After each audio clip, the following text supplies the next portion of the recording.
कुछ कंपनियां जिन्होंने पहले तो जबरदस्त तेजी दिखाई, धुआंधार तेजी दिखाई, लेकिन उसके बाद फिर वो मंदी की तरफ खिसकते हुए दिखाई पड़े, यानी कि एक समय के हीरो और बाद के जीरो बनते हुए दिखाई पड़े हैं। पहला नाम आता है ड्रीम फोक्स का। एक तरफा तेजी दिखाई इसने अपने आईपीओ के बाद, और उसके बाद इशू प्राइस से 66% नीचे पहुंच गया।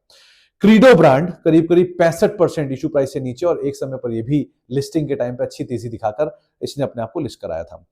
ओला इलेक्ट्रिक एक समय पर 157 रुपए के आसपास तक का हाई भी बनाकर आया, लेकिन फिर वहां से सरक कर अब ये 60% इशू प्राइस से नीचे पहुंच चुका है।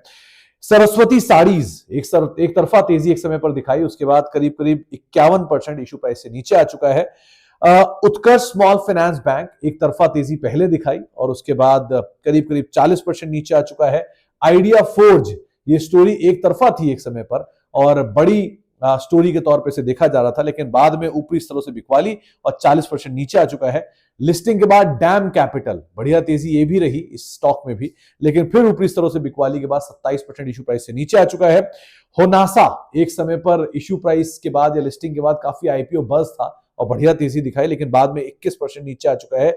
डिलीवरी साल के हाई रिसेंटली काटे स्टॉक ने और अब इशू प्राइस से 18% नीचे, और मोबीक्विक भी इसी तरह की बढ़िया तेजी आईपीओ के अराउंड और उसके बाद 17% नीचे इशू प्राइस से ये भी नीचे आ चुका है। तो कभी तो ये सब हीरो थे रिटर्न के, लेकिन अब रिटर्न के जीरो बन चुके हैं।